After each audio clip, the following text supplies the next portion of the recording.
Lovely মৈত্রের স্বামী DC south West Soumya রায়কে সরিয়ে দিল নির্বাচন কমিশন লোকসভা নির্বাচনের 17 দিন আগে। এর আগে আপনারা জানেন লাভলি মৈত্রের স্বামী সৌম্য রায় পুলিশ কর্তা, তাকে সরিয়ে দেওয়া হয়েছিল। 2021-এর বিধানসভা ভোটের সময় নির্বাচন কমিশন সরিয়ে দিয়েছিল।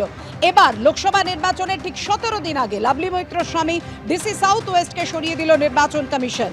সোনারপুর দক্ষিণের তৃণমূল বিধায়ক লাভলি মৈত্র বিধানসভা ভোটের পর লোকসভা ভোটের মুখেও সৌম্য রায়কে সরিয়ে দিল নির্বাচন কমিশন। স্ত্রী বিধায়ক বলে আগেই কমিশনের কাছে জানিয়েছিলেন সৌম্য রায়। নির্বাচন কমিশন, ইডি, সিবিআই সবটাই তো আমাদের বিজেপির অঙ্গুলি হেলনে চলে। তো আগেও সরিয়েছে বিধানসভা নির্বাচনে, আবার লোকসভা নির্বাচনে সরালো। যতবার সরাবে আমরা ততবার জিতবো, আমরা ততবার জিতবো, আমরা ততবার জিতবো। এটা তো বলার অপেক্ষা রাখে না, এটা তো বলার অপেক্ষা রাখে না। এগুলো বিজেপির অঙ্গুলি হেলনে হচ্ছে। আমাদের পশ্চিমবাংলায় একজন মির্জাফর আছে, তার অঙ্গুলি হেলনে হচ্ছে। তিনি নোট করে রেখেছেন, তিনি লিস্ট করে রেখেছেন কাকে কাকে সরাতে হবে। আগে থেকে ঠিক কাউকে বলে ফেলছে, কাউকে বলছে না। তো বিধায়ক থাকলে তার হাজবেন্ড অফিসার থাকতে পারবেন? এটা কোনো খাতায় লেখা আছে? সেন্ট্রাল গভর্নমেন্টের কটা অফিসারকে সরিয়েছে? যারা, আমি ইলেকশন কমিশন নিয়ে কোনো কথা বলবো না, আমি জাস্টিসের কথা বলবো। ইডি, সিবিআই, ইনকাম ট্যাক্স যে অ্যাট্রোসিটিস করছে এবং বিজেপির মন্ত্রীরা, রাষ্ট্র হোম মিনিস্টার, তার বিরুদ্ধে কত কেস? কোন কেসটা নেই? কটা অ্যাকশন নিয়েছেন? সুতরাং আপনি ডাক্তার, আপনার স্ত্রী ভোটে দাঁড়াতে পারে না। আপনি একটা অফিসার, আপনার স্ত্রী ভোটে দাঁড়াতে পারে না। আপনার বউ প্রফেসর, তার স্বামী ভোটে দাঁড়াতে পারে না। এ আবার কি কথা? আর ও আইপিএসের চাকরি পেয়েছে তো ওর বিয়ে করার অনেক আগে। এ আবার কি কথা? বিজেপি যা বলবে তাই শুনতে হবে। এখনো অনেক মাল ঢুকে আছে।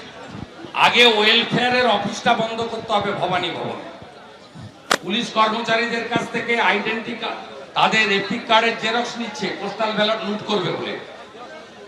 আর ওই নবান্নতে বসে আছে একজন চতুর্থ শ্রেণীর কর্মী, মমতা ব্যানার্জির কোটায় অ্যাটেন্ডেন্টে ঢুকেছে, প্রতাপ নায়ক, কালীঘাটে মমতা ব্যানার্জির পাশের বাড়িতে থাকে। ও ধমকে ধমকে কর্মচারীদের বলছে পোস্টাল বিজেপির বিরুদ্ধে ভোট করতে হবে, নইলে ট্রান্সফার করবে। আরো অনেক নোংরা আবর্জনা আছে, ভালো ব্লিচিং ফিনাইল কিনতে হবে আর পরিষ্কার করতে হবে। আর যে ঝড় নিয়ে রাজনীতি চলছে, বাস্তবে কতটা কঠিন অবস্থার মধ্যে রয়েছে, কতটা ভয়ঙ্কর অবস্থার মধ্যে রয়েছেন মানুষরা। উত্তরবঙ্গের কয়েক মিনিটের ঝড়ে বিস্তীর্ণ এলাকার কি দুর্বিষহ পরিস্থিতি আপনাদের সামনে রেখেছি। এখনো পর্যন্ত বার্নিশ গ্রামে ত্রাণ নিয়ে গ্রামবাসীদের অভিযোগের সুর ক্রমশই চওড়া হচ্ছে। অভিযোগ, তারা এখনো ত্রিপল পাননি। স্বেচ্ছাসেবী সংস্থার তরফে খাবার বিলি হয়েছে ঠিকই, কিন্তু সরকারি সাহায্য একেবারেই মিলছে না, এমনটাই অভিযোগ স্থানীয়দের।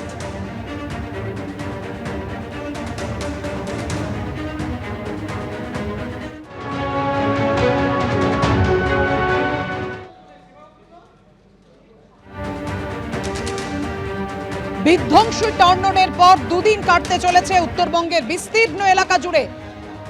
যে বিভীষিকা ঘটে গিয়েছে সেদিন রবিবার, তারপরে এলাকা জুড়ে শুধুই ত্রাণের জন্য হাহাকারের ছবি।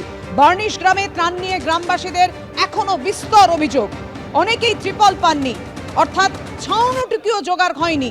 স্বেচ্ছাসেবী সংস্থার তরফে খাবার বিলি হলেও সরকারি সাহায্য ঠিকঠাক মিলছে না। স্থানীয় মানুষজন এমনটাই অভিযোগ করছেন।